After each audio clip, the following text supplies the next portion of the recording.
Muito bom dia, alunos da sede e dos anexos, Pintobeira, Baixa Grande, Santa Cruz.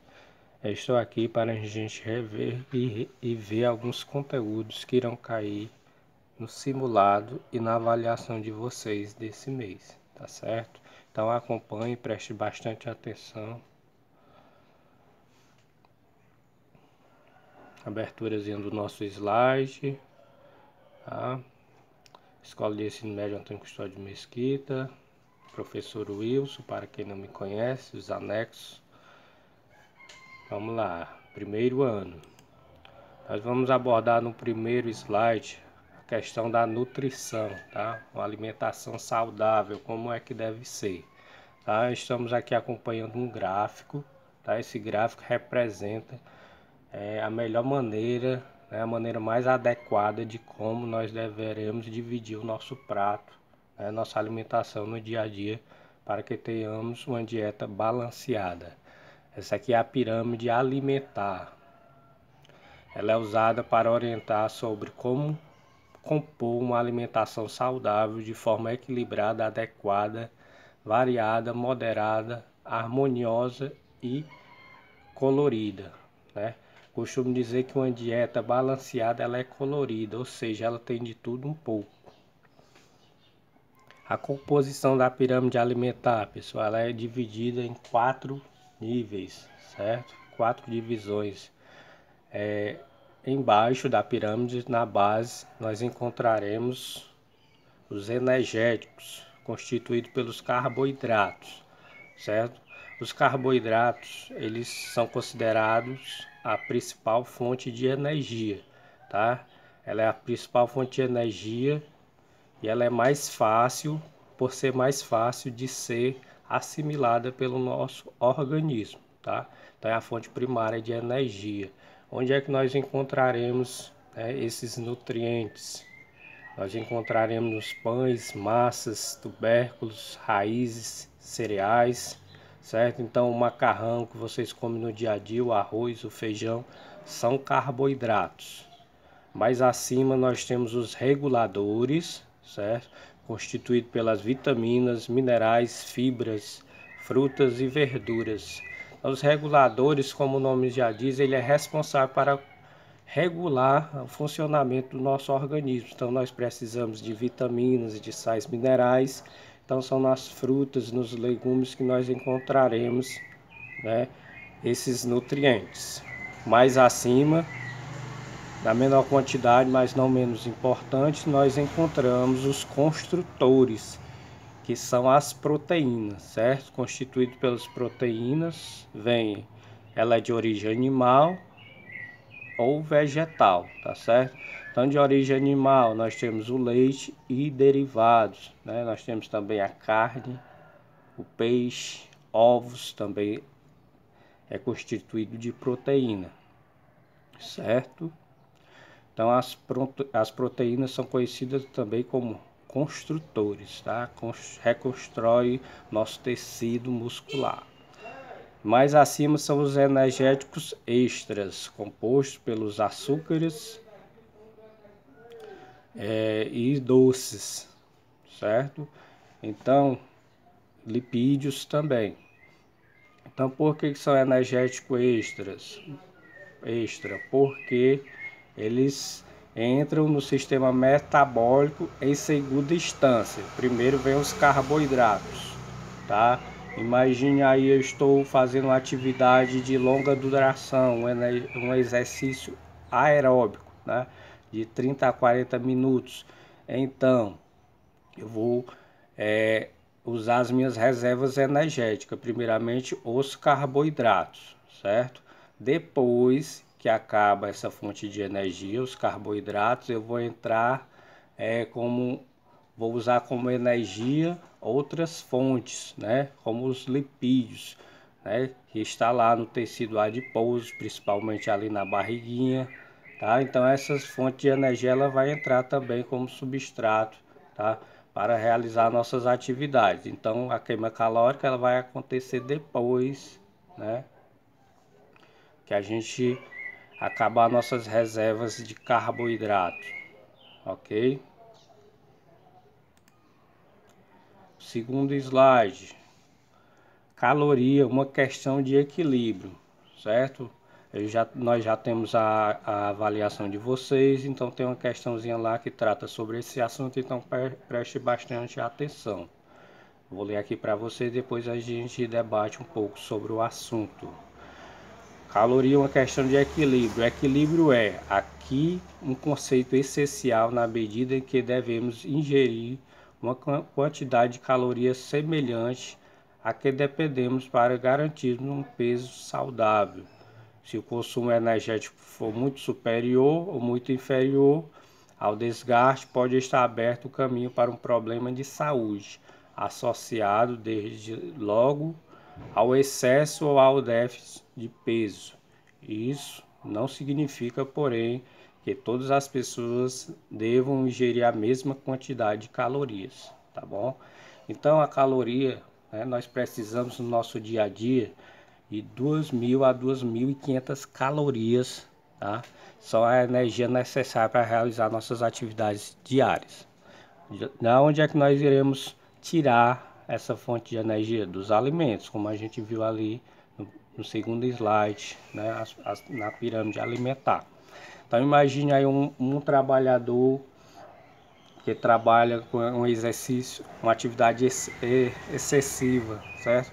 Levantando peso, ele vai precisar de mais calorias, certo? Então, se ele comer de menos e a dieta dele não for balanceada, ele pode ter problemas, certo? Problemas devido ao déficit, né, da sua nutrição. Então, se você não realiza atividade física, por outro lado, você não realiza atividade física e você come excessivamente, né, abusa de alimentos calóricos, você tende a engordar, né? Adquirir sobrepeso. Então é uma relação matemática, tá bom? Então a tua dieta ela se baseia nisso, 2.000 a 2.500 calorias. Então depende da atividade física que você faz, do teu esforço físico, do teu trabalho diário, ok?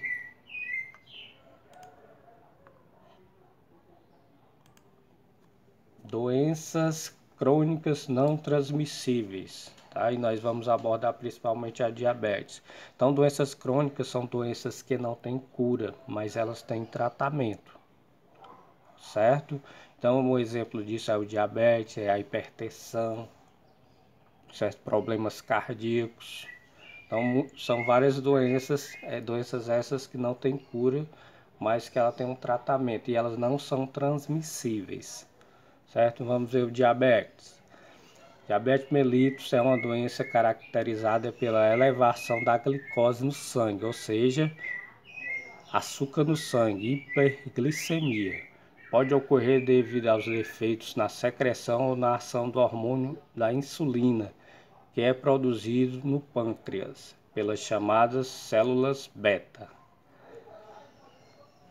A hipertensão arterial, que também é uma doença crônica, né? O diabetes, cânceres e as doenças respiratórias crônicas representam as principais doenças crônicas não transmissíveis.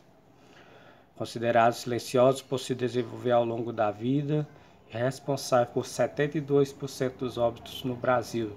Segundo o Ministério da Saúde, aproximadamente 57,4 milhões de pessoas possuem pelo menos uma doença crônica não transmissível no país.